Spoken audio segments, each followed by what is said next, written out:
le conférencier est ici en présentiel.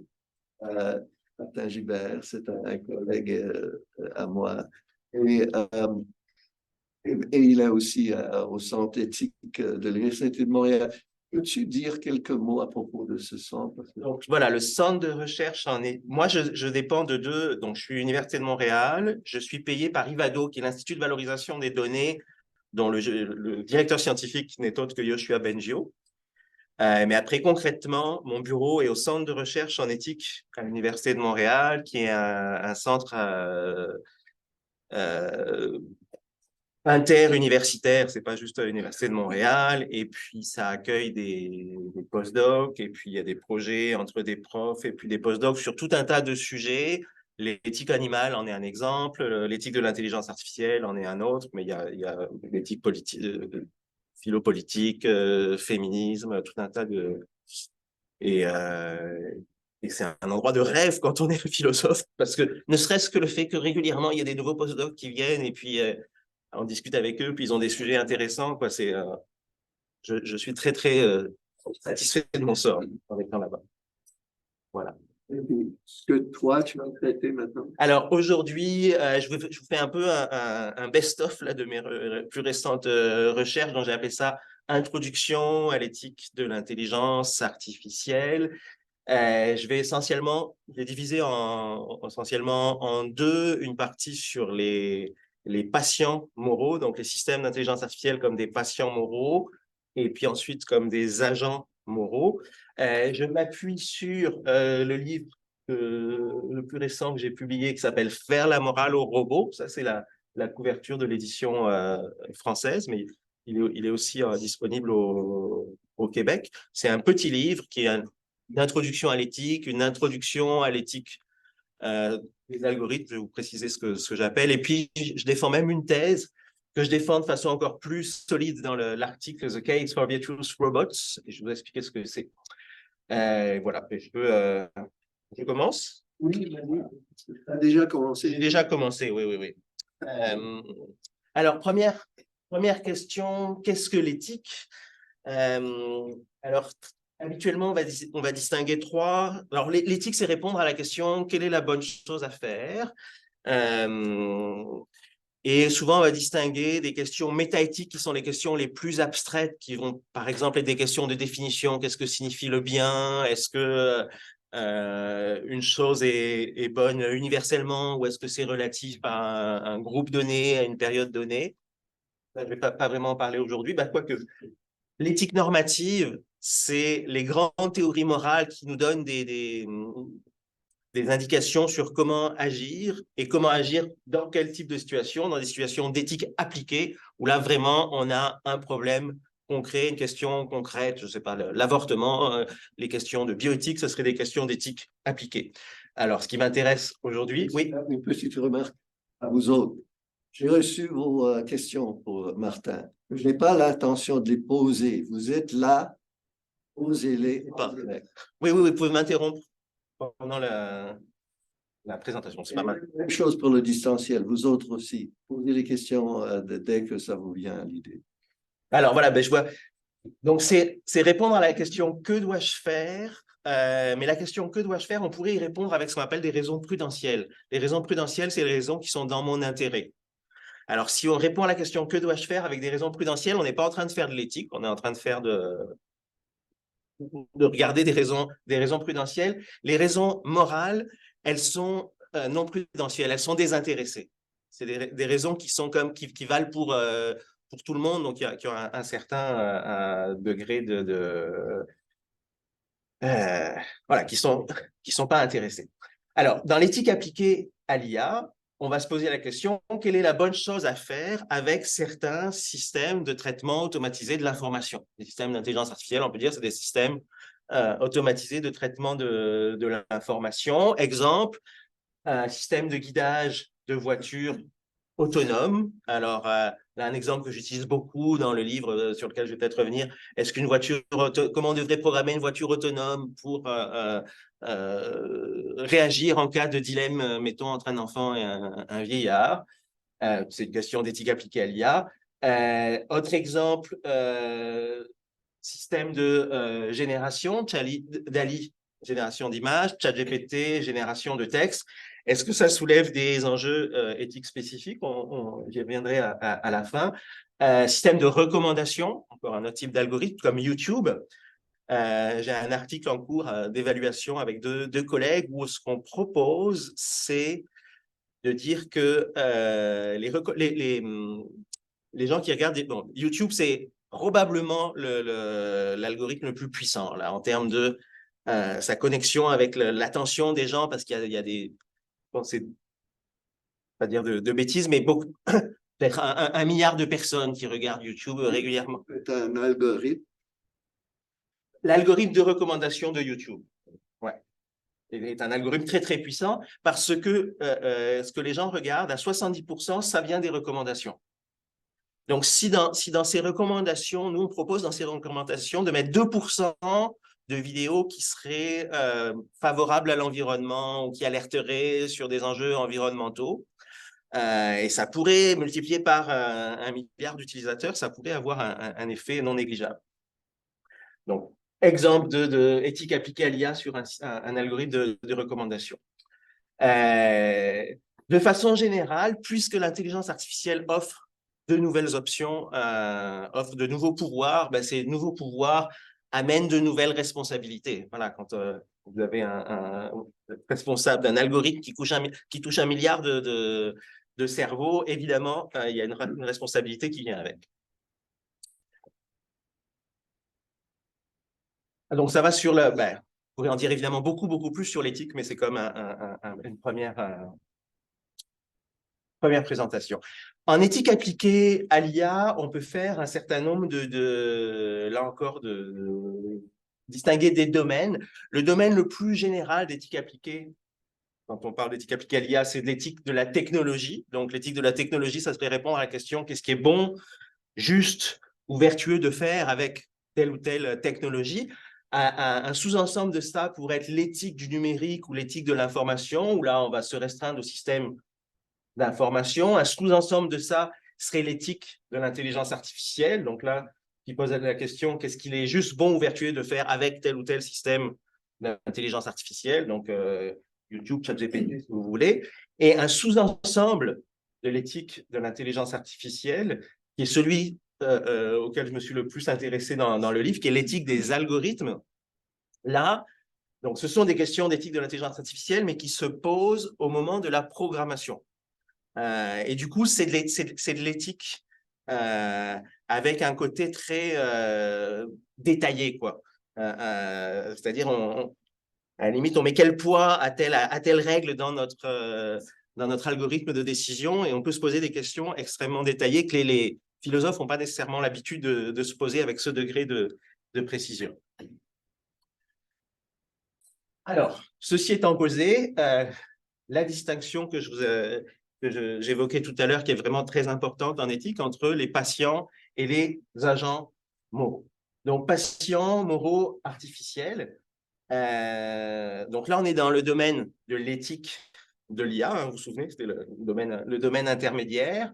On pourrait dire que c'est une question de métaéthique de l'intelligence artificielle, parce qu'on définit des concepts. Alors, un agent moral, pour le dire simplement, c'est une entité envers qui on a des devoirs moraux. Alors, il y a si je prends une bouteille d'eau, c'est sûr que ce n'est pas un agent moral. Il n'y a aucun philosophe qui va penser qu'on a des devoirs moraux envers une bouteille d'eau. Si on prend un humain typique, là, il y a une unanimité pour dire que c'est un patient moral, qu'on a des devoirs moraux envers les autres êtres humains. Et puis après, il y a des entités avec plus ou moins d'unanimité. Bon, aujourd'hui, la plupart des gens vont considérer, des philosophes en tout cas, vont considérer que les animaux sentients, capables de ressentir souffrance, plaisir, émotion, sont des patients moraux. Et la question se pose aussi pour les systèmes d'intelligence artificielle. Là, j'ai deux définitions d'agents moraux que j'ai pris dans la littérature. Donc, une de Mary-Ann Warren, c'est la définition de la Stanford Encyclopedia of Philosophy. D'ailleurs, si vous cherchez des choses en philosophie, là, le bon réflexe, c'est toujours d'aller en premier voir sur la Stanford Encyclopedia of Philosophy. Donc, il nous dit ceci, être digne de considération morale ou avoir un statut moral, c'est être une entité envers laquelle les agents moraux ont ou peuvent avoir des obligations morales. Donc ça, c'est la définition que je vous ai donnée. On définit un patient moral à partir de la notion d'agent moral. Un patient, c'est une entité envers qui un agent a des devoirs. Là encore, peut-être, tous les êtres humains sont des patients moraux, ne sont pas nécessairement des agents moraux. Vous avez des idées d'êtres humains qui ne seraient pas des agents moraux? Les enfants, les bébés, ou des personnes qu'on ne juge pas responsables.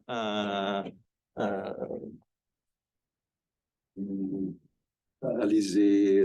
C'est ça, quelqu'un dans le coma, là, c'est pas un agent moral, quelqu'un qui aurait des troubles forts de la cognition, ça ne marcherait pas non plus. Autre définition de Francesca, une entité a un statut moral, c'est à peu près la même chose, dire avoir un statut moral et être un patient moral, dans son propre droit et pour son propre intérêt, pardon, une entité a un statut moral lorsque, dans son propre droit et pour son propre intérêt, elle peut nous donner des raisons de faire des choses comme ne pas la détruire ou l'aider. Alors, comme je disais, pas besoin d'être un agent moral pourvu de responsabilité pour être un patient moral. Donc, les bébés sont des patients sans être des agents. Les animaux sont des patients sans être des agents.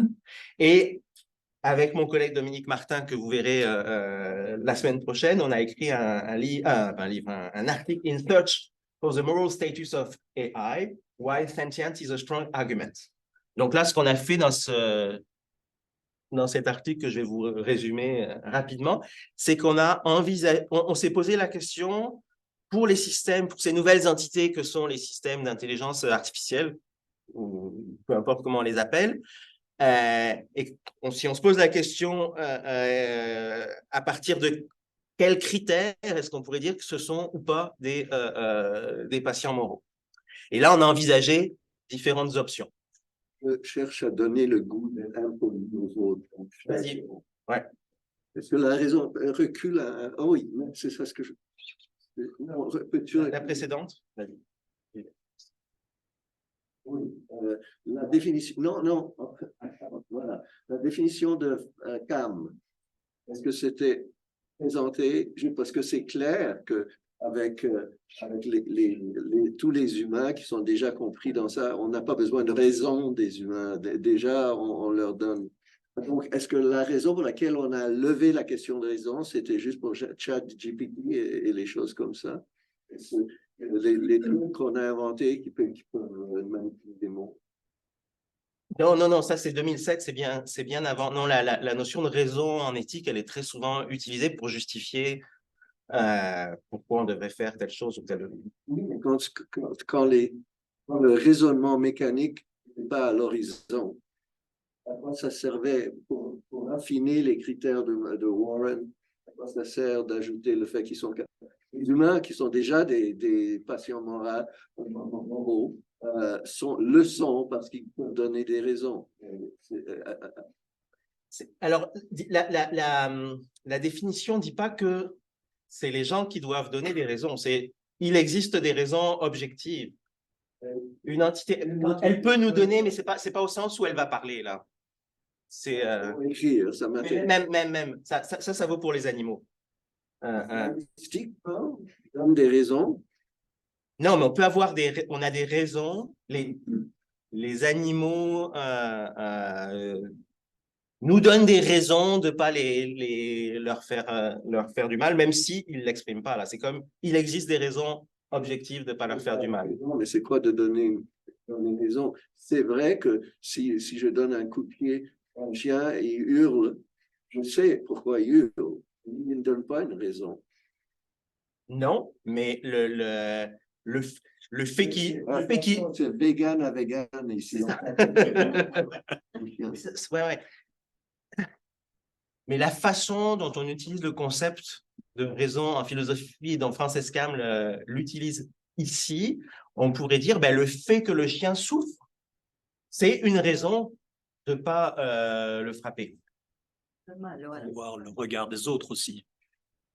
Si vous donnez un coup de pied à un chien et que c'est donc il y a des personnes aux alentours, le jugement que les personnes vont avoir sur vous. Certainement, ouais. Ça pourrait, la définition est tout à fait ouverte à tout un tas de... Alors,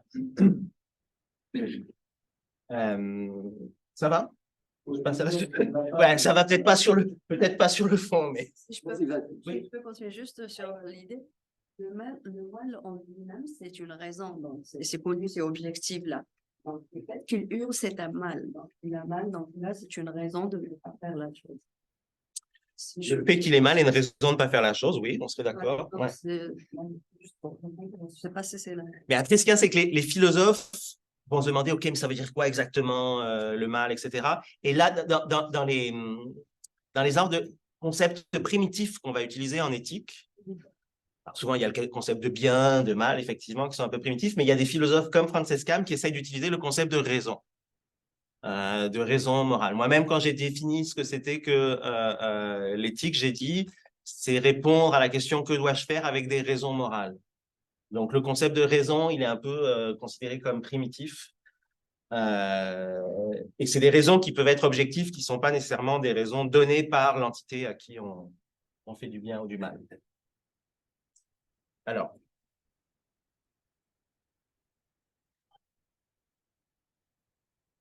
donc, je reviens à ma question de qu'est-ce qui va faire qu'on aurait des raisons éventuellement de ne pas faire du mal à un système d'intelligence artificielle.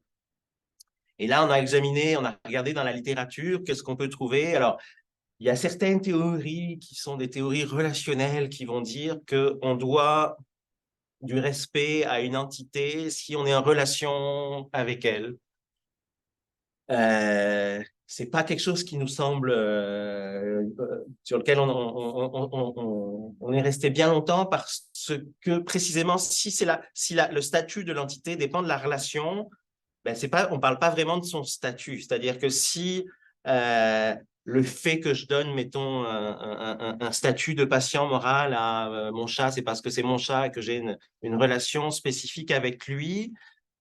Si c'est juste ça qui confère à mon chat son statut moral, la relation que moi j'ai avec lui, ça veut dire que si moi je disparais ou si il est plus en relation avec moi, tout d'un coup, il devrait plus être considéré comme un patient moral. Donc il y a quelque chose de pas très satisfaisant avec ces histoires de fonder le statut moral ou fonder la patience morale sur une éthique relationnelle, sur une relation.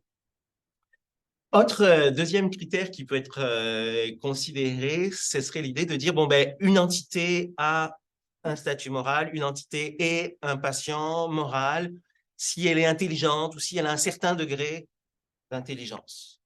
Puis chez les philosophes, parfois, on va trouver des intuitions qui ressemblent à ça. Par exemple, Emmanuel Kant, en gros, sa raison pour Emmanuel Kant, il n'était pas du tout... il ne considérait pas que les animaux étaient des patients moraux. Et sa raison, c'était justement de dire non, non, mais le chien, il n'est pas assez intelligent pour être considéré comme un patient moral. Donc, c'était probablement son critère.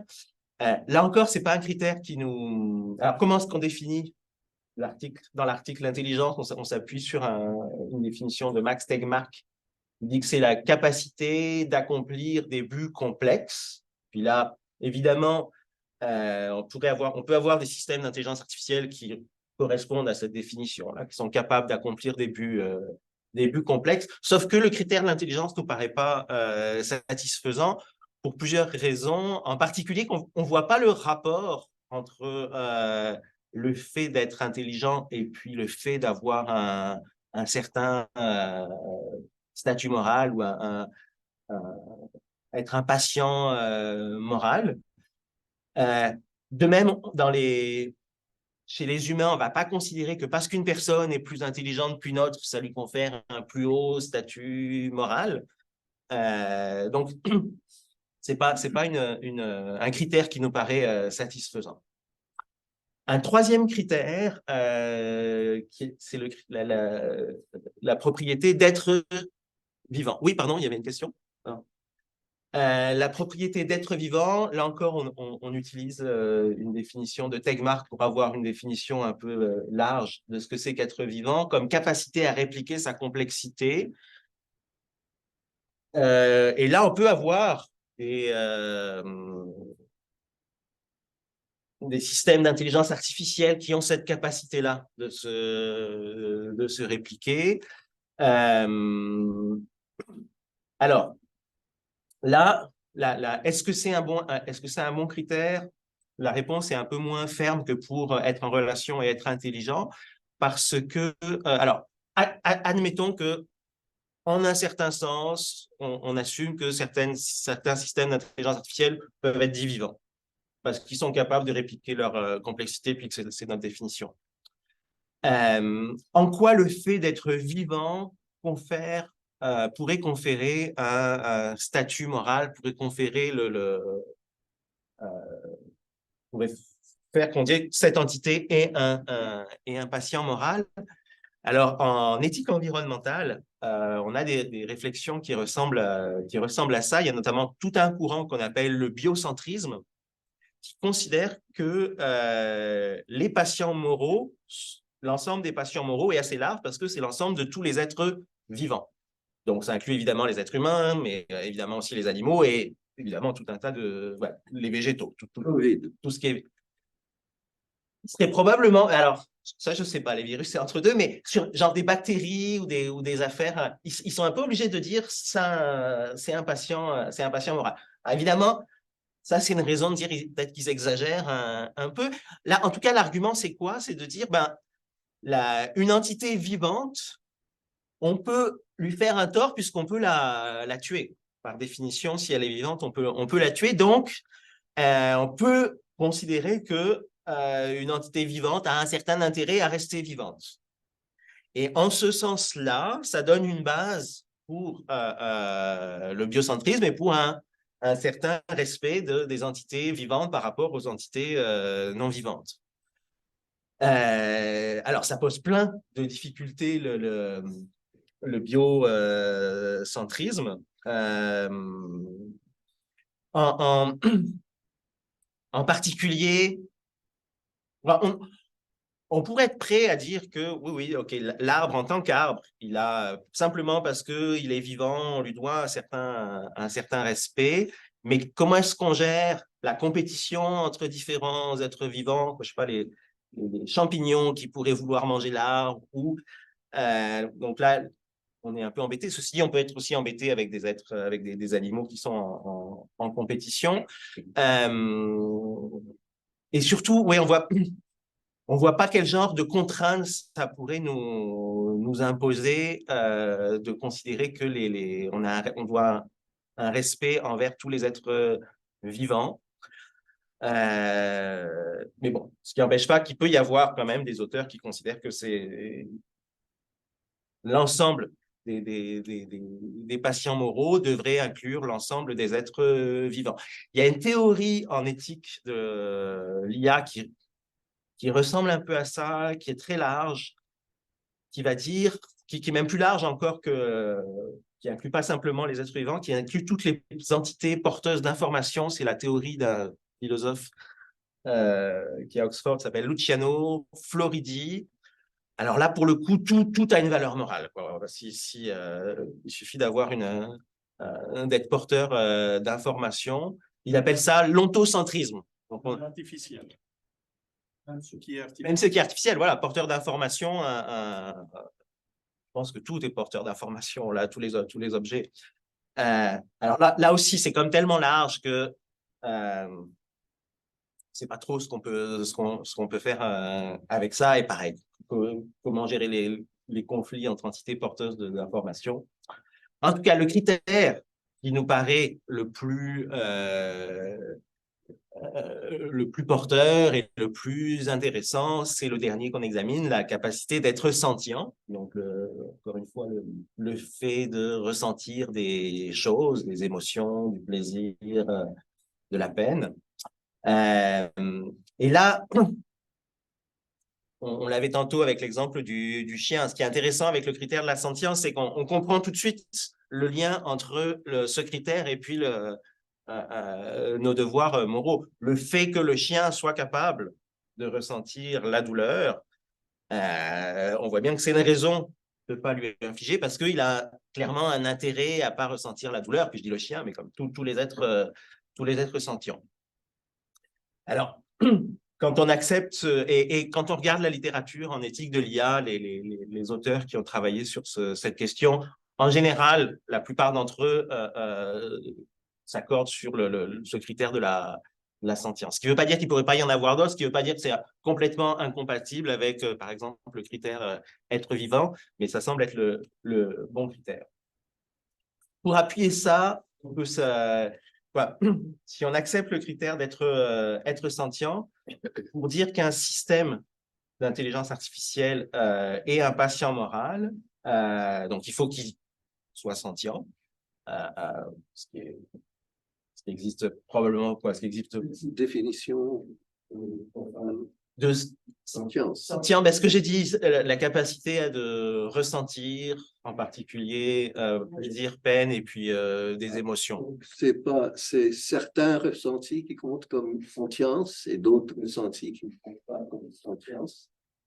Oui, on peut faire une nuance, on fait parfois une nuance entre sentience et conscience. Disons que la sentience, peut-être tu ne seras pas d'accord, hein, mais la sentience, c'est ressentir des choses avec une valence positive ou négative, alors que la conscience simple, genre la conscience que j'ai d'une couleur, il n'y a pas forcément de valence positive ou négative. Donc, on pourrait imaginer des entités conscientes non sentientes, notamment des systèmes d'intelligence artificielle, auquel cas, s'ils ressentent des choses, mais que ce n'est pas positif ou négatif, on n'aurait pas nécessairement de devoir envers eux parce qu'ils n'ont pas, du coup, ça veut dire qu'ils n'ont pas d'intérêt, quoi. Oui. Faut-il comprendre qu'il y a comme une tentative de traiter de l'intelligence artificielle faible, mais là, c'est comme si on veut y inoculer une partie de l'intelligence artificielle forte. Alors, moi, j'utilise pas trop cette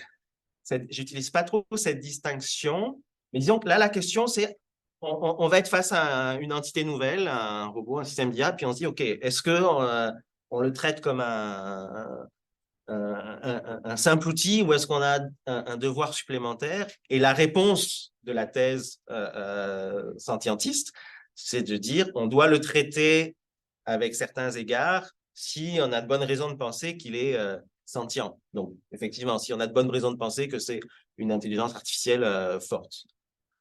Et si on regarde dans la science-fiction, en fait, c'est très souvent aussi ce genre de critères qui sont admis. Et là, vous avez, je vous ai mis Lambda, qui était un peu le chat GPT de Google, qui a fait la une des journaux cet été, parce qu'il y a un ingénieur de Google qui, en discutant avec Lambda, s'est persuadé que c'était sentient. Je me rappelle ce qui était la chose la persuadée.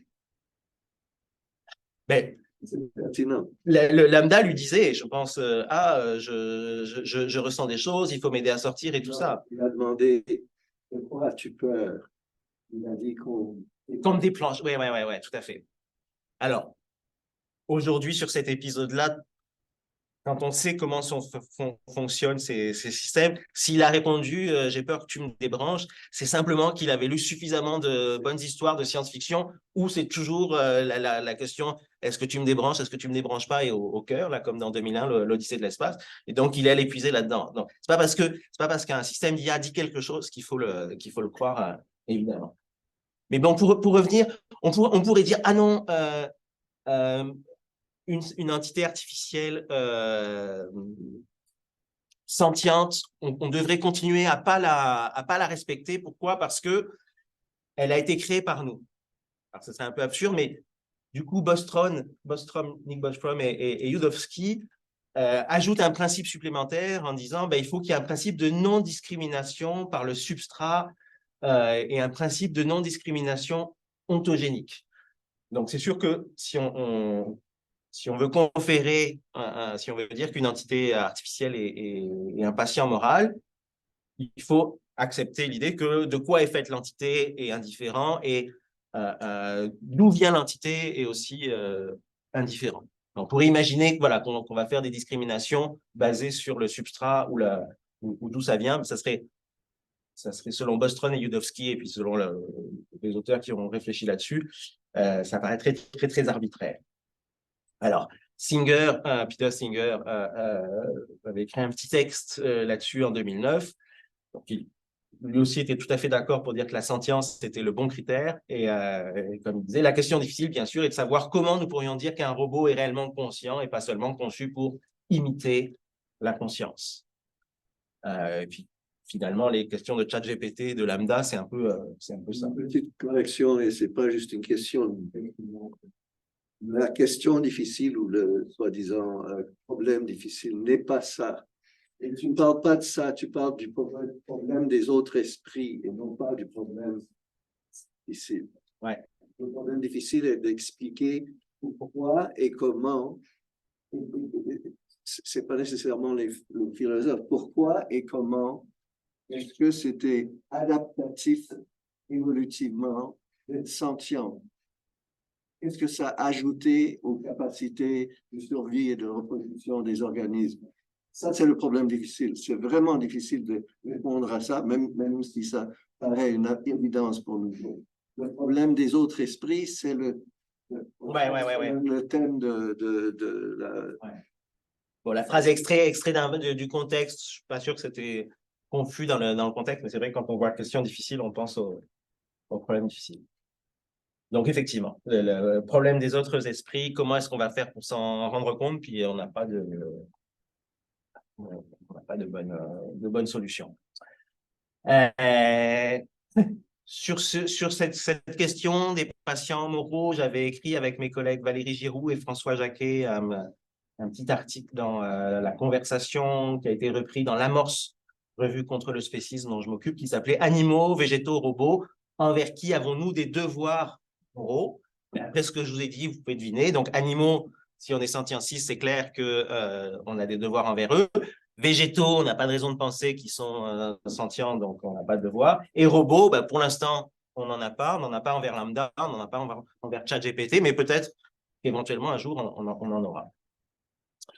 Alors, après cette première partie sur les agents moraux, sur les patients moraux, donc les systèmes d'IA considérés en tant que, éventuellement, sujet d'obligation morale, on va regarder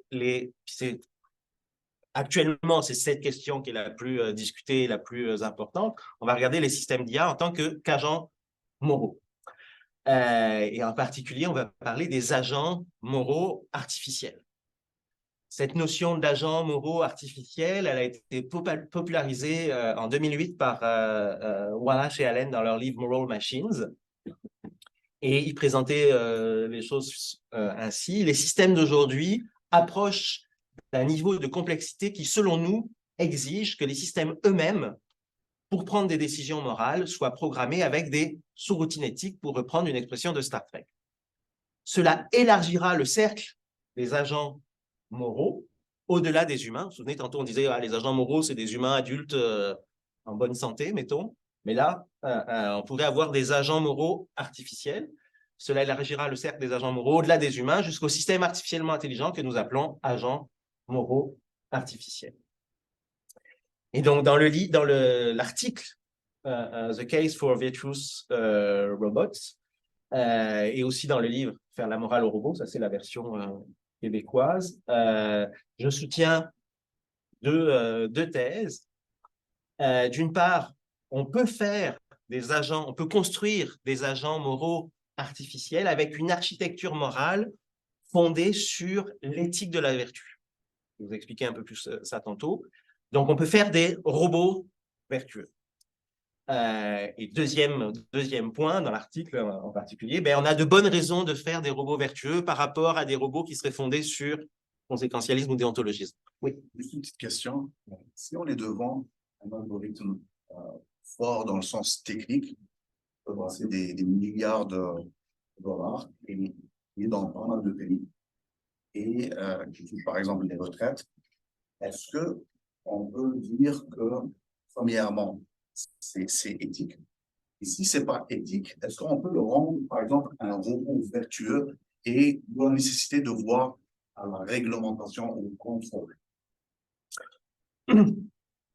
Oui, tout le débat en éthique de l'intelligence artificielle, c'est comment programmer des agents moraux artificiels plus ou moins autonomes à respecter nos standards moraux. Alors, l'exemple, quand tu parlais d'un algorithme qui serait l'algorithme de YouTube, ça serait un exemple d'agent moral artificiel parce que évidemment, quand tu as des recommandations dans ton YouTube, c'est pas des gens chez YouTube qui se sont dit, ah ouais, lui, probablement que cette vidéo l'intéressait, c'est complètement automatisé.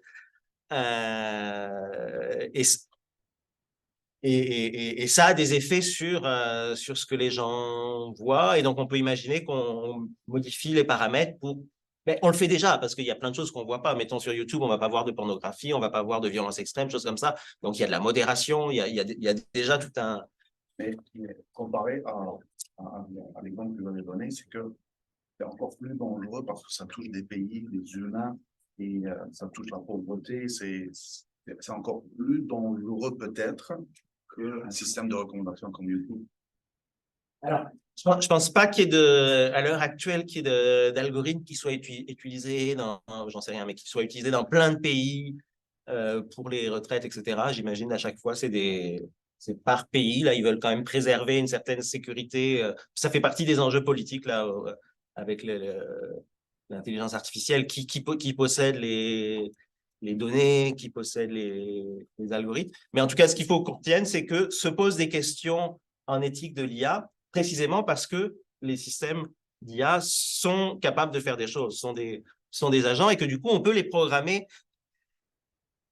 C'est ça, ils sont autonomes, mais on les programme. Parfois, pour faire sentir ce truc un peu étrange, on pourrait penser un peu comme des enfants qu'on éduque. À la fois, on les éduque et puis ils sont autonomes. Et dans les systèmes d'IA, il y a un peu ces choses-là. On peut les programmer de façon précise, mais il y a quand même aussi une part d'autonomie. La voiture autonome, elle n'avait pas prévu de se retrouver dans telle situation, donc il faut qu'elle prenne une décision dans cette situation. Est-ce que j'écrase l'enfant ou le vieillard? Alors, pour entrer un peu plus dans le détail de ça, des questions sur les agents moraux artificiels, je me suis intéressé dans le livre à 3 techniques d'intelligence artificielle. C'est un peu dans l'ordre chronologique. La première technique, c'est les systèmes experts, qui jusque dans les années 80 étaient vraiment ce qu'on faisait de mieux en intelligence artificielle. Donc là, c'est des systèmes experts, c'est des règles précises. Et puis, pareil, un exemple, voilà, un script de jeu vidéo. Là, c'est Age of Empires. Et dans Age of Empires, les personnages non joueurs, la façon dont ils bougent, c'est parce qu'il y a des règles précises. On va dire, si le joueur arrive et puis que tu es un peu en plus grand nombre, tu attaques, sinon tu t'enfuis. On peut dire coder à la main précisément qu'est-ce qui va se passer. Donc ça, c'est la vieille intelligence artificielle. Depuis 2012, comme vous le savez, on a eu l'essor de l'apprentissage automatique. Donc là, c'est plus codé à la main, c'est la machine qui apprend. Et on a notamment 2 techniques en apprentissage automatique. On en a plus que ça, là, mais j'en considère 2. L'apprentissage par renforcement. Alors, un exemple de système qui a utilisé l'apprentissage par renforcement, c'est AlphaGo qui a gagné contre Lee Sedol en 2016, où en gros, il a beaucoup joué, on l'a fait jouer contre lui-même, et puis quand il gagnait, il était plus 1, quand il perdait, on était moins 1. Et à force de jouer contre lui-même, il est devenu, en faisant beaucoup de parties, il est devenu très, très bon.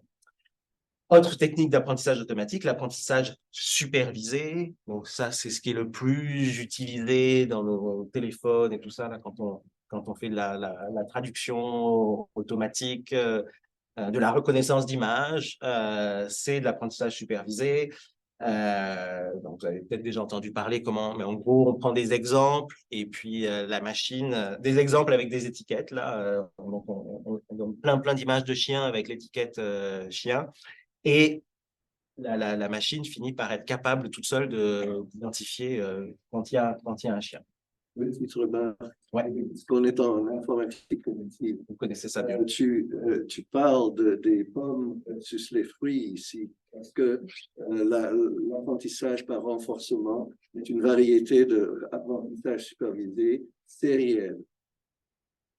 Ok, je te crois. Ok. Mais du point de vue, alors peut-être que techniquement ça se ressemble, mais du point de vue de L'essentiel, c'est qu'il y a essai, erreur, erreur, correction. Et on a ça dans les deux. les deux. C'est ça ce qui rend supervisé.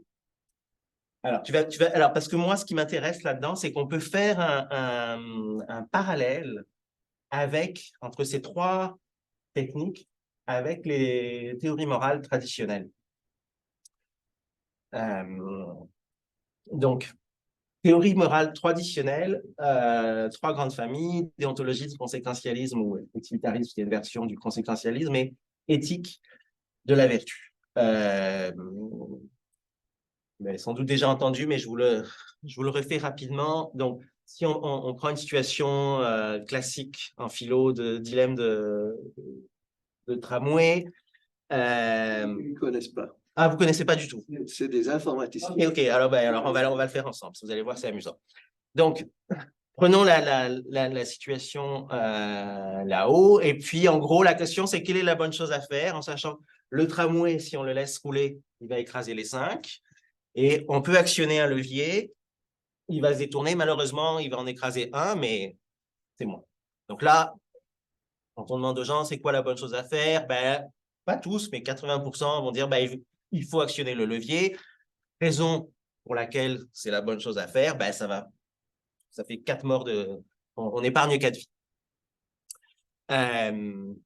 On a des situations, souvent, donc ça, c'est la version 1 du dilemme du tramway. Il y a une version 2 qui est un peu plus perverse. Cette fois-ci, on a encore un tramway qui s'apprête à écraser 5 personnes. Il n'y a pas de voie secondaire, mais il y a un petit pont, une passerelle au-dessus de la voie. Et puis, sur la passerelle, il y a une personne. Et par hypothèse, on assume que si vous... Alors, vous êtes trop petit, trop malingre, mais la personne est très corpulente. Et en poussant la personne, elle va tomber sur les rails. Et on admet que dans 100% des cas, ça va freiner et que ça va épargner les 5. Alors là, si on était des purs, si on a répondu, la raison, c'est pour faire le moins de victimes possible, on devrait vouloir répondre ça aussi dans cette situation. Il y a des gens qui vont le faire en disant oui, c'est la bonne chose, c'est rationnel. Mais il y a d'autres intuitions qui pop dans l'esprit. Et là, on va plutôt dire que c'est des intuitions déontologiques. Les intuitions déontologiques, donc c'est une autre théorie morale. Ici, l'idée, c'est pas de maximiser. Pour le conséquentialisme ou l'utilitarisme, l'idée, la bonne chose à faire, c'est de maximiser le bien-être, de minimiser le mal-être. Quand on est dans une perspective déontologique, la bonne chose à faire, c'est de respecter certaines règles. En l'occurrence, la règle, tu ne dois pas tuer, tu ne dois pas pousser personne Et vous voyez que il peut y avoir des conflits, quoi, parce qu'on va avoir des intuitions contradictoires. La troisième, donc déontologisme, si vous prenez les 10 commandements, vous pouvez dire que c'est une philosophie morale déontologiste. Il y a 10 trucs à respecter. Alors, ça pose des problèmes aussi, parce qu'il peut y avoir des commandements qui sont incompatibles ou qui entrent en conflit. L'avantage du conséquentialisme ou du utilitarisme, c'est qu'on a un truc à maximiser, le bien-être, on n'a pas besoin de se soucier du reste. Et la troisième théorie morale, qui est en fait la plus ancienne, elle vient d'Aristote, qu'on appelle l'éthique de la vertu. Là, c'est une stratégie très différente. Donc, conséquentialisme, la stratégie, c'est de regarder les conséquences, maximiser les conséquences. Déontologisme, la stratégie, c'est c'est que ton action respecte certaines normes. Éthique de la vertu, l'idée, c'est de se comporter comme le ferait un agent vertueux, comme le ferait une bonne personne. Donc là, le focus, dans le conséquentialisme, le focus, il est sur les conséquences. Dans le déontologisme, il est sur l'action. Dans l'éthique de la vertu, il est sur l'agent. Et en gros, la bonne chose à faire, c'est de se comporter comme le ferait un agent vertueux. D'une certaine façon, ça repousse un peu le problème, hein, comment tu définis un agent vertueux, mais en fait, c'est quand même, on fait quand même un progrès. Définition de l'action correcte donc par Rosalind Hursthouse qui est en photo ici. Une action est correcte si et seulement si c'est ce qu'un agent vertueux ferait de manière caractéristique, donc en agissant selon son caractère vertueux dans ces circonstances. Bon, là encore, il y a beaucoup beaucoup de discussions sur ces théories. Spontanément, les personnes qui réfléchissent à l'éthique de l'IA se sont plutôt penchées sur des approches déontologiques et conséquentialistes pour programmer les robots, programmer les systèmes d'IA. Une originalité du livre et de l'article, c'est de dire non, peut-être que en fait, ça marcherait mieux avec l'éthique de la vertu. L'idée étant que quand on se pose la question comment je devrais programmer telle voiture autonome ou tel système d'IA, ben, la réponse de l'éthique de la vertu, c'est programme-la de telle sorte qu'elle se comporte comme le ferait une personne vertueuse. Alors que le conséquentialiste va dire ben, programme-la de telle sorte que les conséquences soient les plus plaisantes possibles. Le déontologiste va dire programme-la de telle sorte que qu'elle respecte un certain nombre de règles. Oui. Dans le premier cas, est-ce qu'on est dans le temps où il ne peut pas freiner dans la Oui, il ne peut pas freiner, bien sûr. Oui, non, s'il peut freiner, tout le monde se met d'accord, c'est que la bonne chose à faire, c'est de freiner. Oui, c'est un dilemme où par hypothèse, on assume qu'il va y avoir soit un mort, soit 5 morts. Ce serait utile pour toi de présumer que tout le monde est innocent dans des choses. Oui. Que de la connaissance de ça, qu'on ne peut pas freiner dans ce. Oui, pardon. Non, c'est vrai que c'est tellement un truc qui est. Je suis surpris que vous en ayez jamais entendu parler, mais en même temps, voilà, vous êtes en informatique, quoi. Oui. Ça, c'est encore l'action. L'action est interprétée différemment selon le j'introduis que l'action selon les missions. Donc, l'action est interprétée selon les que je vais mettre dans ce jeu. Alors, ce jeu, il y a des actions. C'est un carrière qui a été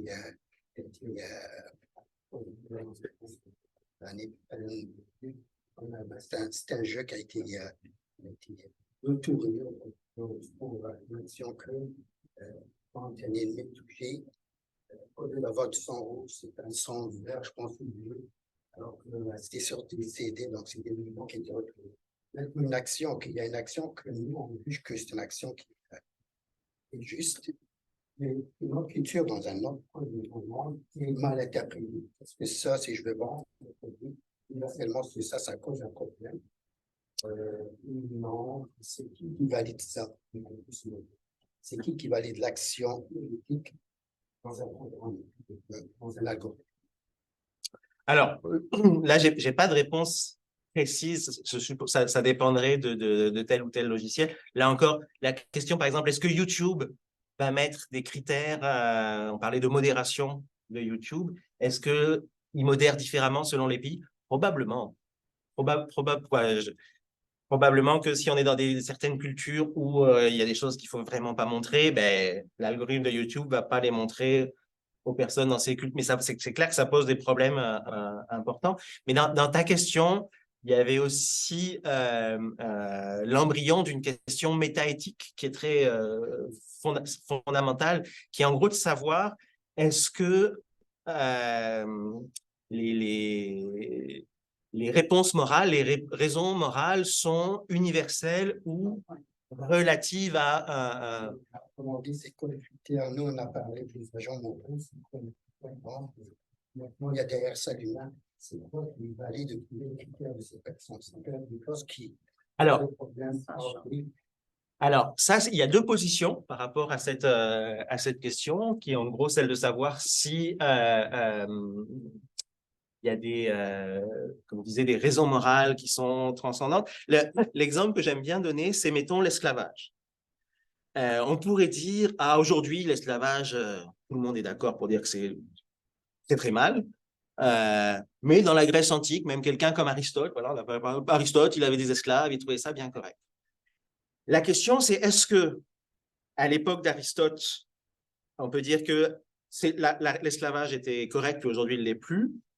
Donc ça serait la réponse relativiste, de dire finalement, l'esclavage, c'est correct dans certaines cultures, c'est correct à certaines époques, c'est pas correct dans certaines cultures, c'est pas correct à certaines époques. Ça, c'est relativisme moral parce que la vérité de est-ce que l'esclavage est bien ou mal dépend et relative à soit l'époque, soit au lieu. Habituellement, les gens qui travaillent en éthique n'ont pas une position, parce que si on est un vrai relativiste, bon, ça ne sert pas vraiment d'argumenter, quoi. C'est, ce qui est moralement acceptable, c'est ce qui est moralement accepté dans une culture, donc on laisse. Habituellement, les gens en éthique vont plutôt avoir la position inverse, qui est la position qu'on appelle réaliste, par opposition à relativiste. Et là, réaliste, ça veut dire, non, dans l'Antiquité, quand Aristote était en faveur de l'esclavage, en fait, il se trompait. Comme on peut se tromper en maths. Donc, pour un réaliste moral, il y a certaines propositions morales qui sont universelles, vraies objectivement. Alors, l'esclavage est un assez bon candidat. Il y en a un qui marche très bien aussi, c'est torturer un innocent pour le plaisir. Bonne chance pour aller trouver des exceptions en disant non, peut-être que dans telle culture, non. A priori, quelqu'un qui penserait que torturer un innocent pour le plaisir, c'est bien, on a envie de dire qu'il se trompe, quoi. Et pas que c'est.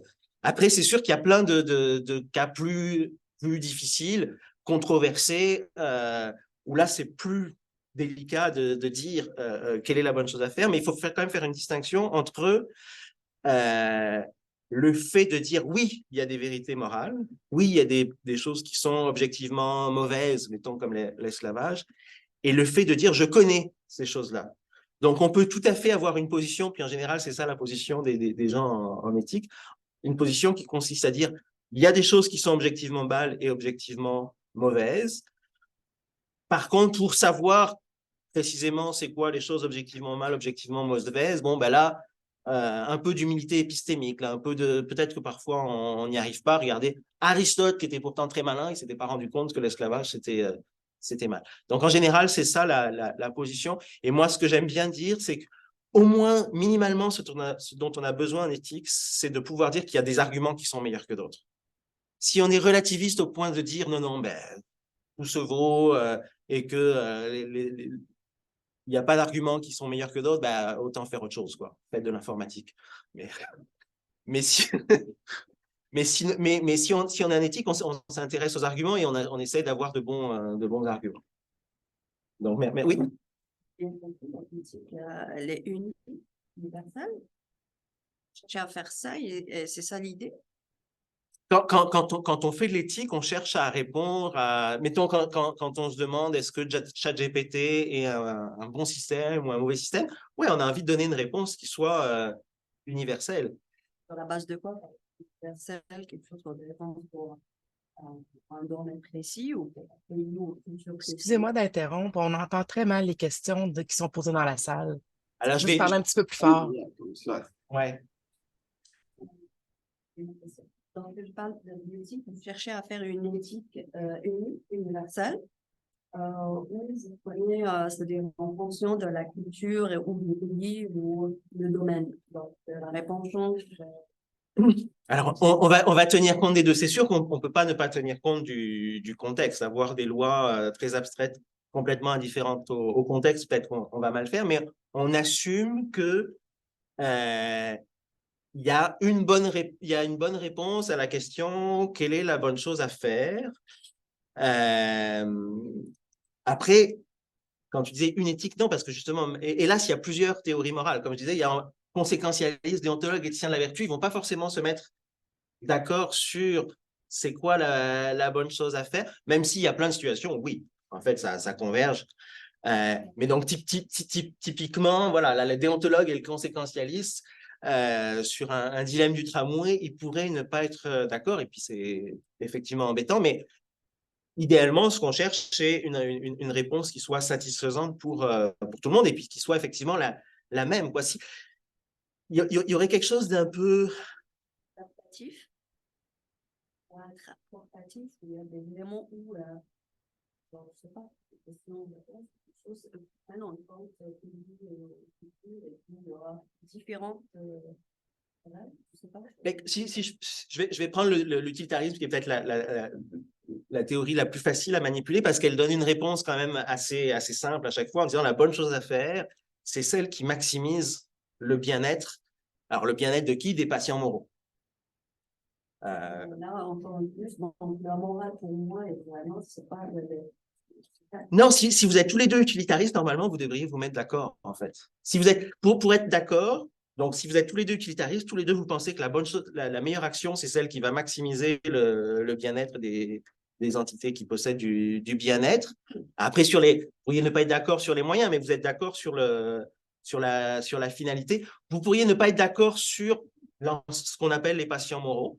Donc, toi, mettons, tu penses qu'il faut mettre dedans tous les animaux, puis tu aurais quelqu'un qui dit non, pas tous les animaux, juste les mammifères. Donc là, il pourrait y avoir un petit conflit, mais reste que si vous êtes tous les deux utilitaristes, vos conclusions, vous devriez arriver aux mêmes réponses, peu importe le contexte. Ouais. Alors après, c'est sûr que dans certains pays, pour avoir du bien-être, il faut monter la température. Dans d'autres pays, il faut baisser la température. Et ça, évidemment, on en tient compte. Mais l'idée, c'est quand même d'avoir une réponse générale.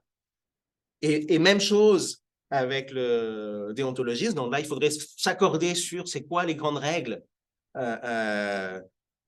Exemple de grande règle déontologique qui est souvent utilisée et qui vient de Kant, c'est l'interdit du mensonge. Donc voilà, si vous êtes tous les deux déontologiques et puis qu'il y a déontologue et qu'il y a quelqu'un qui ment, ben, tous les deux, vous allez dire non, c'est pas bien, il faut pas mentir.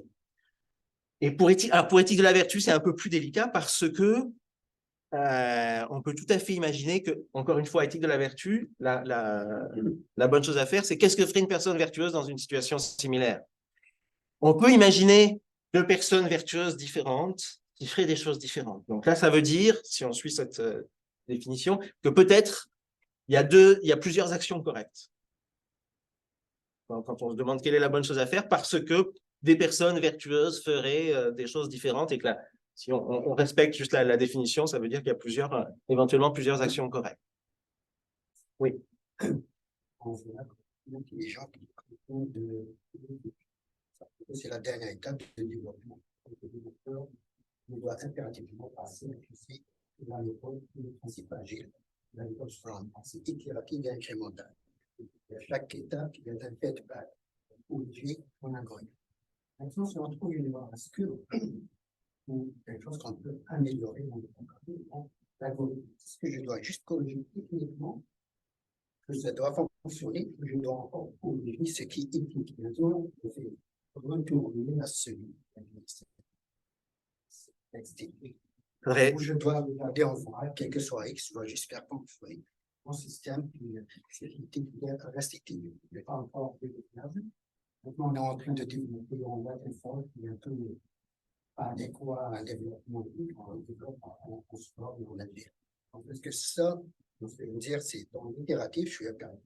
Il faut passer par ça. Donc, logiciel. Est-ce que je dois mettre en place ce qui est éthique dans un algorithme ou non? Mais, mettons, si tu es conséquentialiste puis que tu considères que ce que tu veux, c'est que ton système ait des effets positifs, puis là, tu te rends compte que ça a des effets négatifs, oui, je pense qu'il faut le corriger. Dans une implémentation technique, donc je sais, je dois réaliser les requirements, je dois cliquer, il y a tout un user case. Le user case dans un algorithme qui contient de l'éthique. Mais ça veut dire quoi un algorithme qui contient de l'éthique? C'est les normes que je dois, comme par exemple, il doit faire telle action, telle action. Si je trouve que dans ces deux actions, il y a quelque chose qui va mal, donc ce n'est pas très optimal. Je dois retourner pour l'origine. Est-ce que je dois retourner à la case départ? Voilà, je dois le garder tel qu'il est.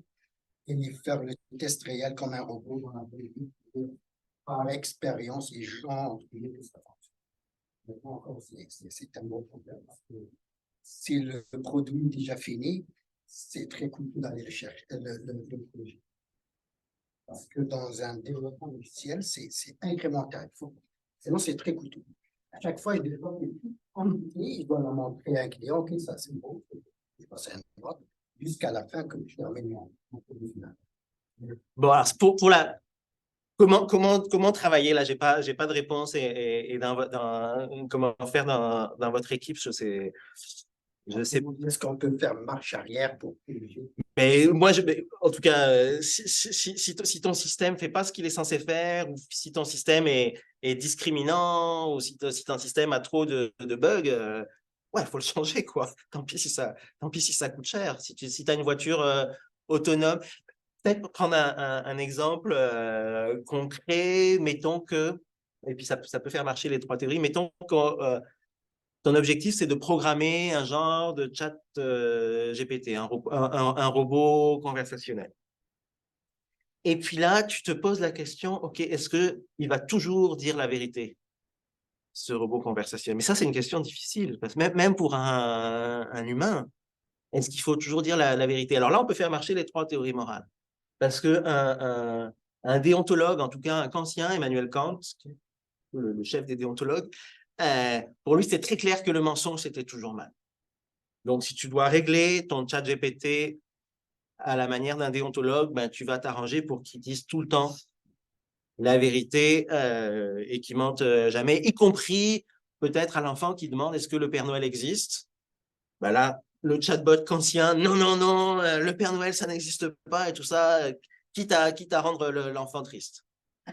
Si tu es dans une approche utilitariste, bon, c'est pas forcément l'objectif, c'est pas forcément de respecter à tout prix la règle, il ne faut jamais mentir. L'objectif, c'est de faire du bien dans l'univers.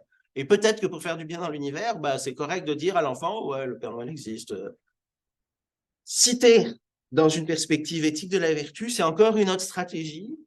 Et là, ce qu'il faut faire, c'est t'arranger pour que ton chatbot réponde ce que répondrait une personne vertueuse. Et là, on peut tout à fait imaginer qu'une personne vertueuse mente un peu à l'enfant.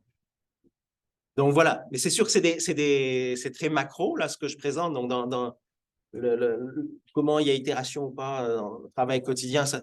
Juste finalement, on peut conclure que les algorithmes, l'algorithme n'est pas contrôlé avant la fête du produit. Oui, on pourrait dire ça. Tant que... La performance n'est pas contrôlée avant la fête. Si on peut faire des tests avant, il faut le faire, mais le jugement, est-ce que tel système d'intelligence artificielle est un bon ou un mauvais système? Effectivement, ça paraît difficile de le dire avant de l'avoir déployé, quoi. Ouais. Excusez-moi. Oui. Pour rebondir sur cette question. Très fort. Très fort. Il y a, d'un point de vue appliqué, maintenant, on se rend compte que certains systèmes d'intelligence artificielle vont provoquer et provoquent déjà la suppression de professions entières. Par exemple, on sait que 50%, je pense, des comptables sont appelés à disparaître dans les 3 prochaines années. Ouais. Et ça, par exemple, et on ne parle pas d'éthique dans ces cas-là. En tout cas, selon moi, les questions éthiques, il n'y a pas beaucoup de gens qui font, ou en tout cas qui discutent du pour, du contre de ces systèmes-là. Et je pense que la raison, c'est que justement, il faut un certain recul pour voir, pour apprécier les conséquences de ces systèmes-là d'un point de vue sociétal. Oui, je serais assez... Parce que ça m'a toujours surpris, si on regarde d'un point de vue économique, on va prendre un exemple géant, Amazon, s'il vient à licencier n'importe quoi, 10 000 personnes, ça va se retrouver à la une de la presse. Ici, on a exactement les mêmes situations qui font l'objet de consensus. Et à mon sens, les questions éthiques, on n'en parle pas énormément. En fait, sur ce qu'on appelle le problème du remplacement, c'est sûr que quand on parle de système automatique de traitement de l'intelligence, de l'information, d'automatisation, l'idée d'automatiser, c'est pouvoir faire la tâche à une machine. Donc, l'essence de l'intelligence artificielle, c'est quand même un peu de remplacer les cerveaux humains et du coup du travail humain. Donc, c'est quand même discuté peut-être plutôt, c'est plutôt des questions. Alors voilà, ça c'est typiquement, je faisais la distinction au départ entre la catégorie la plus générale, éthique de la technique, ensuite, éthique de l'intelligence artificielle. Donc ça, pour moi, ce serait typiquement une question qui relève du deuxième niveau, éthique de l'intelligence artificielle. Qu'est-ce qu'il est bien ou mal de faire avec tel système? Est-ce que c'est bien de déployer des voitures autonomes? Est-ce que c'est bien de déployer des ChatGPT ou des DALI, qui sont un peu des questions de société?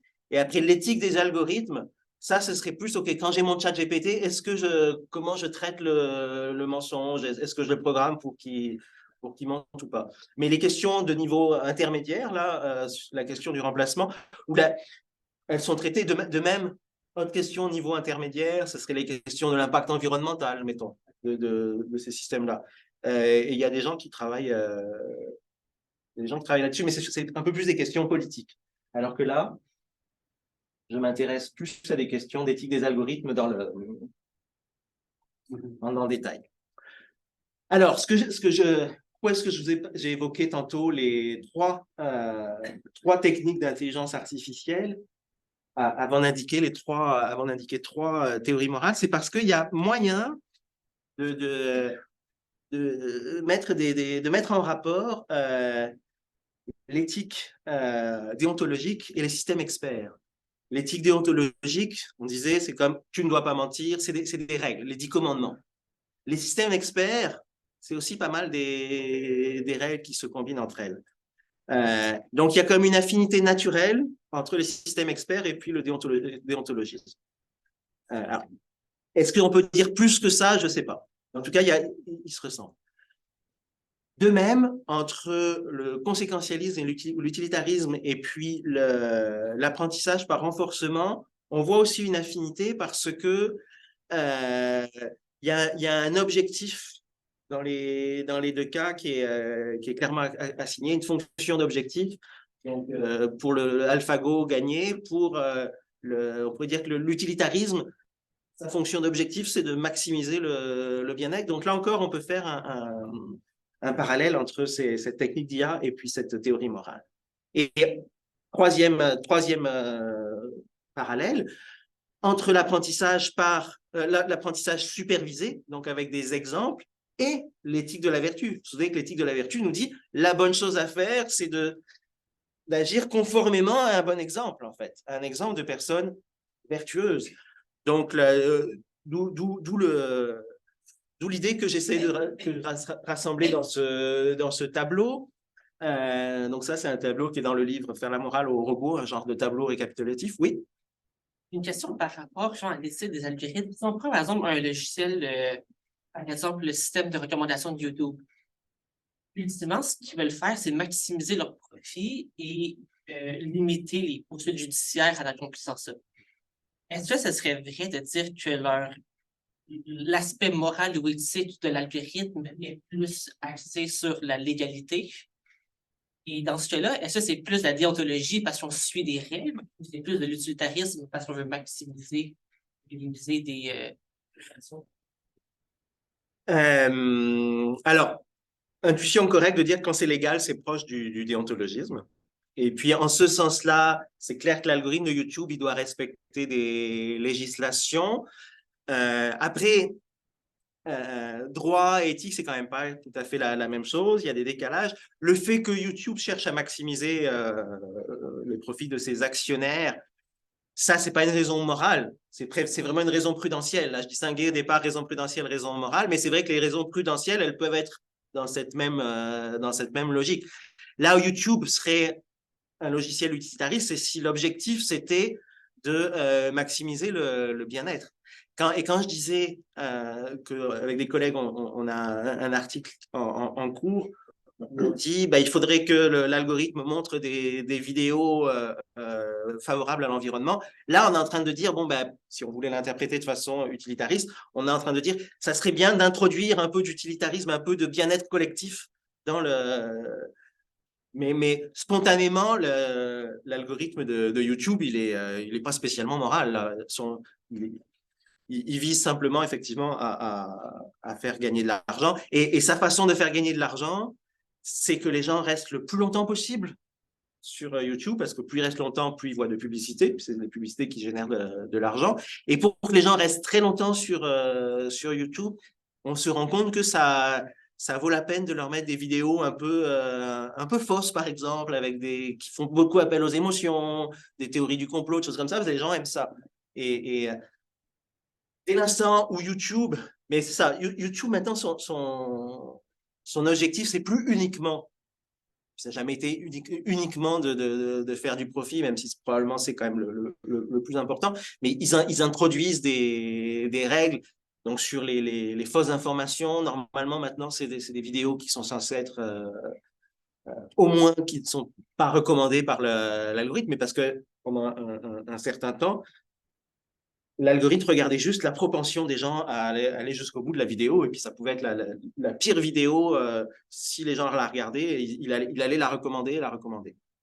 Donc voilà, là on voit comment on peut paramétrer un algorithme de façon plus ou moins acceptable et en tenant compte d'un certain nombre de critères moraux. Alors, pour revenir sur le parallèle entre les trois approches en éthique des algorithmes.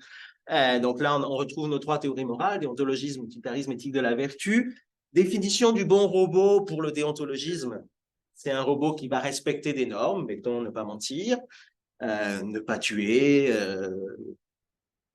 Et alors, vous devinez que, de même que pour les humains, il peut y avoir des conflits entre les normes, et puis il faut...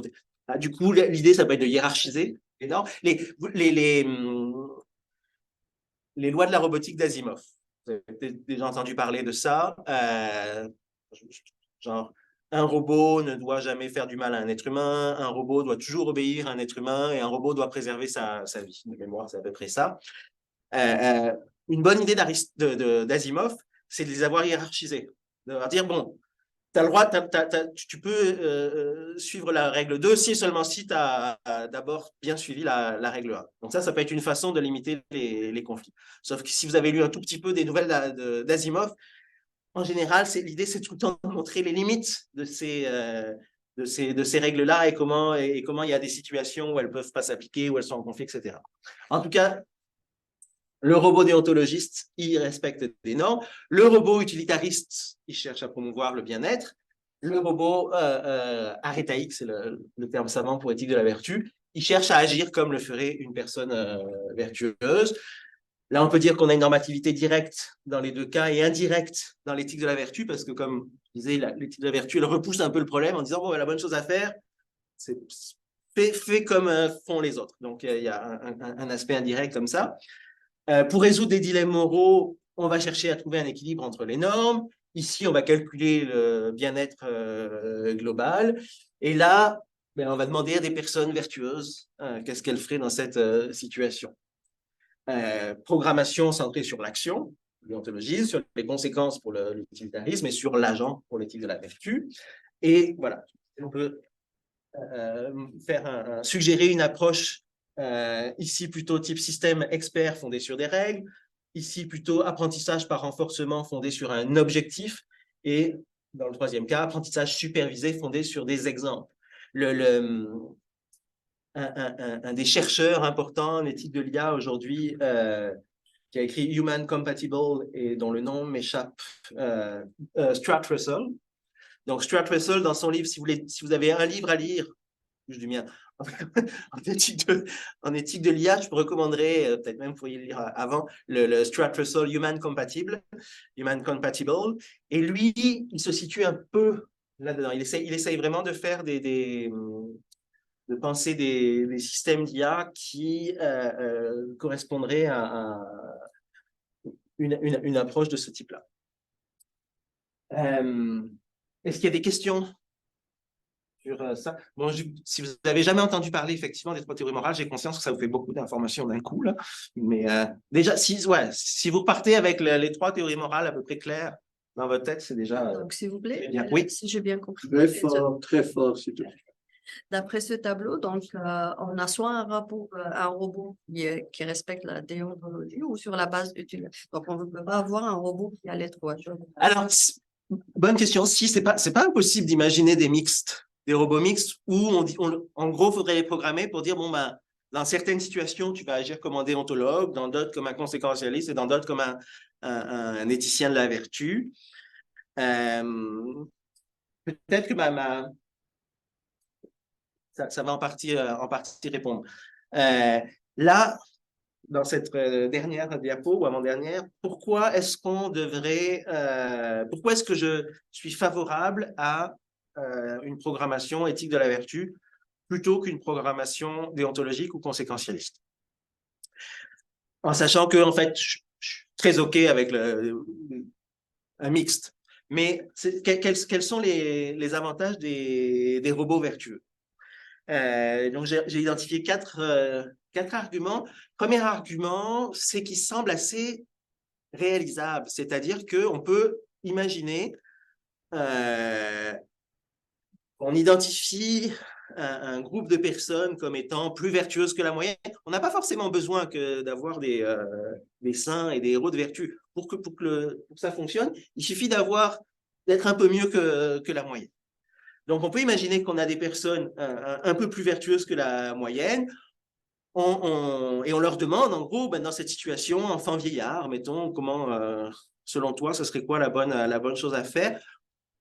Il n'y aura probablement pas d'unanimité, là. On peut tout à fait imaginer qu'il y a des personnes vertueuses qui disent « Ah non, moi, je pense qu'il faut sauver l'enfant », d'autres qui disent « Je pense qu'il faut sauver le vieillard ».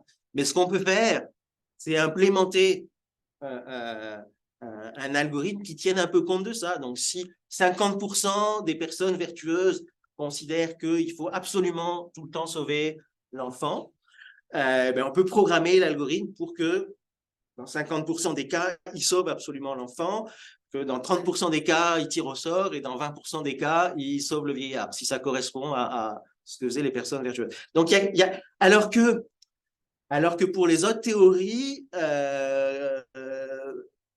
il faut trouver d'autres raisons. Alors, peut-être qu'un utilitariste, à votre avis, un utilitariste, il répondrait quoi sur enfant vieillard? Il faut programmer une voiture utilitariste pour traiter un dilemme enfant vieillard. La valeur ajoutée que pourrait représenter l'enfant par rapport au vieillard, le potentiel contributif. C'est ça. C'est difficile à dire, mais ce serait un...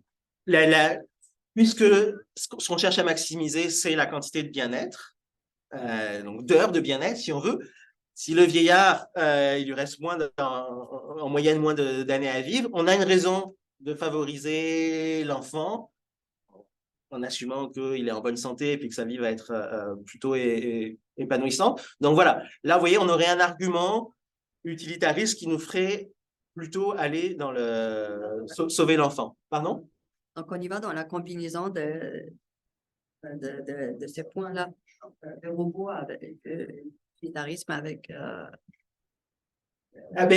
c'est quand même, c'est une option l'autre. Si on veut programmer un robot utilitariste pour le dilemme enfant-vieillard. C'est combinaison des deux critères, quoi. Non, il y aurait... Soit on programme le robot, l'agent moral artificiel, la voiture autonome, avec une approche éthique de la vertu, auquel cas, on fait ce que je dis, on demande à des personnes vertueuses qu'est-ce qu'elles feraient, puis on peut, par exemple, prendre reproduire les proportions et puis faire une situation où dans 50% des cas, il sauverait nécessairement l'enfant, dans 20% nécessairement le vieillard et dans 30% il tirerait au sort. Ça, c'est un type de programmation, mais qui est incompatible avec une programmation utilitariste stricte qui dirait ce qu'il faut, c'est toujours sauver les enfants parce que ça maximise le bien-être. Puis on pourrait avoir une troisième version déontologique, où là, il faut trouver, est-ce qu'il pourrait y avoir une règle claire qui nous aide à répondre? Et oui, on pourrait dire qu'il y aurait une règle de non-discrimination, mettons, il ne faut pas faire de l'agisme, il faut pas... donc, il faut donner le même poids à tout le monde, et puis là, mettons, si on veut l'implémenter, ça serait tirage au sort systématique. Donc là, vous voyez comment on peut les 3 théories morales pourraient nous amener à 3 stratégies de programmation pour les 3 types de robots. Ouais, Fort. pour reprendre l'exemple de l'enfant et du vieillard, même si on se place d'un point de vue utilitariste qui est presque mathématique, il y a quand même un problème de savoir qu'est-ce qu'on met en avant. Aujourd'hui, dans la société occidentale, on va plutôt valoriser, dévaloriser entre guillemets la valeur d'un vieillard et valoriser celle d'un enfant a priori. L'utilitariste, il ne fait pas ça. L'utilitariste, il dit, moi, je suis neutre. Moi, ce qui m'intéresse, c'est de maximiser le bien-être. Puis là, il se trouve que pour maximiser le bien-être, il faut sauver l'enfant, mais, Oui, mais il se prétend indifférent c'est comment calculer cette maximisation du bien-être? Il y a des sociétés où, par exemple, on va beaucoup plus valoriser l'expérience et l'ancien va être le sage du village. Et donc, Mais c'est pas utilitariste. Utilitariste, c'est quand même relativement... qu'est-ce qui sera, dans cette société, on va considérer que, je sais pas, mais que le vieillard sera peut-être plus utile que l'enfant. Alors, ouais, on peut imaginer, si le vieillard, c'est un chercheur qui est sur le point de trouver un super vaccin contre une maladie grave, là, l'utilitariste sera bien à l'aise de sauver le vieillard, parce que il aura fait son calcul que c'est ça qui va produire le plus de conséquences. Donc là, quand je parle enfant-vieillard, c'est un dilemme enfant-vieillard, c'est toute chose étant égale par ailleurs, ou en tout cas en n'ayant aucune certitude sur... dans l'incertitude sur les autres caractéristiques de ces personnes. Mais tu n'as pas tort de dire qu'il y a plein de sociétés, et probablement la nôtre aussi, où c'est pas la maximisation du bien-être qui détermine toutes nos décisions. Et effectivement, on peut valoriser d'autres choses. Dans les sociétés asiatiques, par exemple, les personnes âgées sont plus valorisées que dans les pays occidentaux. Mais ce n'est pas pour des raisons utilitaristes. C'est tout ce qu'on peut... Ce que je me dis, c'est est-ce que la notion d'utilité, elle est vraiment objective? Oui, elle cherche à être objective parce qu'elle est vraiment connectée. Ce n'est pas utilité au sens de... C'est utilité dans un sens vraiment technique et philosophique, là, qui est quasiment équivalent à bien-être. Tu pourrais remplacer utilité par bien-être, ça changerait rien. Et le bien-être, est-ce que c'est objectif? Ouais, en partie quand même. Il est interprété différemment selon la société, c'est ça sa question. L'interprétation du bien-être diffère d'un pays à l'autre ou d'une société à l'autre, c'est ça? Il faudrait prendre des exemples précis, mais je ne sais pas, les gens sont contents quand ils mangent en général, et puis ils vont être contents probablement à peu près pareil dans la société où ils sont. Les gens sont malheureux quand ils perdent un être cher. Il y a quand même des constantes sur le... Et même chose pour les animaux. Là, c'est facile de deviner que si tu caresses le chien, il y a des chances qu'il soit content, que si tu le frappes, il ne va pas être content. Donc, la notion de bien-être, de plaisir, il y a quand même moyen de l'utiliser dans des... Et puis, repenser au dilemme initial, là, à 5 personnes, 1 personne. Voilà, pour l'utilitariste, c'est pas trop difficile de penser que en sacrifiant 1 personne pour en sauver 5, c'est comme ça qu'on maximise le bien-être, sauf situation bizarre ou mais ça, on ne sait pas dans nos conditions initiales. C'est bon? On parle des choses qui sont difficilement comparables. Ça va être c'est notre objectif. Autrement, ça, il y a beaucoup de... Comparer des choses difficilement comparables. Mais l'avantage de l'utilitarisme, c'est de dire non, mais nous, on ne compare pas des choses, on compare juste la quantité de bien-être, quoi. Puis ça, on a notre unité de c'est quoi le bien, c'est de maximiser le bien-être. Là où c'est plus embêtant, c'est pour des théories pluralistes qui vont dire non, il y a plus le bien-être, c'est important, mais aussi il faut tenir compte de l'honnêteté, pas mentir, etc. Et puis là, ouais, comment tu fais pour trancher avec une action A qui a la propriété de maximiser le bien-être, mais une action B qui fait moins purement de bien-être, mais mettons qui maximise la connaissance. Et puis tu penses que le bien-être et la connaissance, c'est deux trucs importants, mais là, il faut trancher, c'est embêtant. L'utilitariste, il n'a pas à se poser cette question parce qu'il a son unité. Mais c'est comment on la calcule, cette unité? C'est là que je vois vraiment la subjectivité. Par exemple, est-ce qu'on va sacrifier un humain ou 15 arbres? Ah, ça, c'est facile. Non, ça, c'est un cas facile. Pourquoi c'est un cas facile? Une forêt, par exemple. Comment? Un grand pan de forêt ou... Même? Ça dépend ce que tu appelles dans sacrifier un grand pan de forêt, mais pour donc là, il y a la question des patients moraux. C'est quoi les entités envers qui on a des devoirs? Les arbres, si on est sentientiste, si on pense que le critère pour être un patient moral, c'est le fait de ressentir du plaisir, de la douleur, des émotions, on n'a pas de raison de penser que les arbres sont sentients. Donc, il n'y a pas... Donc, les arbres, ils n'ont pas de bien-être, du coup. Ils ne peuvent pas ressentir du plaisir. Donc, la question pour un utilitariste, c'est facile à répondre. Là. Un humain versus une forêt, si tu prends que les végétaux, il faut sauver l'humain. Là où ça devient compliqué, c'est s'il y a des écureuils dans la forêt puis que ça tue les écureuils. Effectivement, comment on fait la balance? Donc, là, c'est compliqué parce qu'on introduit deux espèces. Mais si on reste juste sur une seule espèce, mettons l'espèce humaine, mais ça pourrait marcher avec d'autres espèces. Là, par exemple, en bioéthique, on va utiliser des mesures, alors je ne me souviens plus le nom précis, mais en gros, c'est le temps d'années à vivre en bonne santé.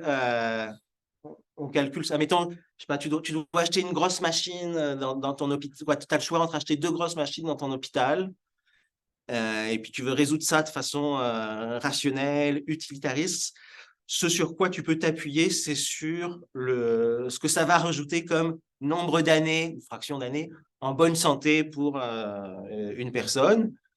Puis ça, c'est comme ça te permet d'avoir une commune mesure et de dire bon ben ouais, cette machine, si on l'achète, ça va vraiment soigner les personnes aveugles, ça leur redonne la vue, puis ça change drastiquement leur vie. Alors si on achète telle machine, bon, c'est des personnes qui iront un petit peu mieux, mais ça va être pas si... En tout cas, voilà l'essence de l'approche utilitariste, c'est de trouver une commune mesure à partir de la notion de bien-être. S'il y a une diapo que tu veux vraiment montrer, tu as 1 minute.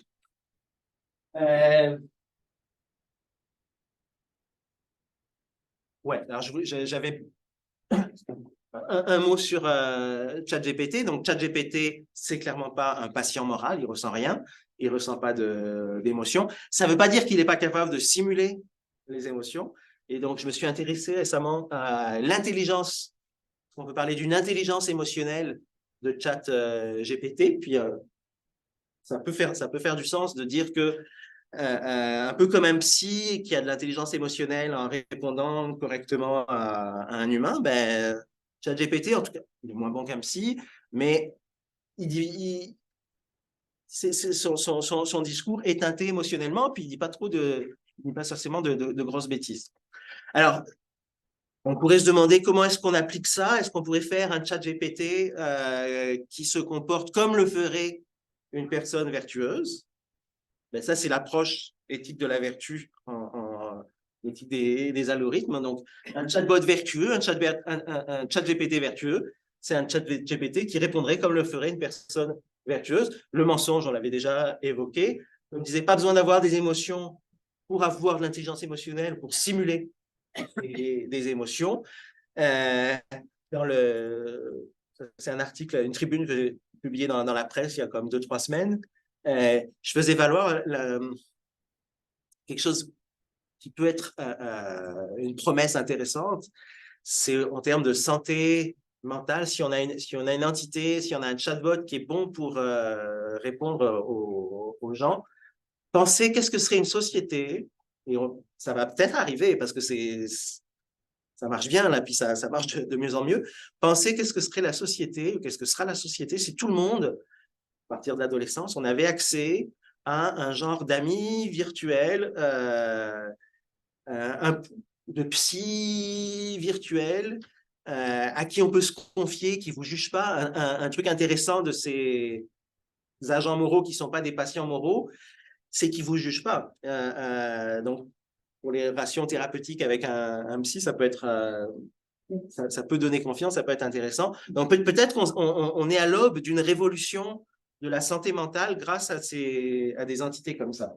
Pensez plus simplement briser l'isolement. Et briser l'isolement, qui est aussi un problème de... Oui, je pense qu'il y a des chiffres importants là, de personnes vraiment seules, chez les personnes âgées en particulier. Donc, ça pourrait tout à fait...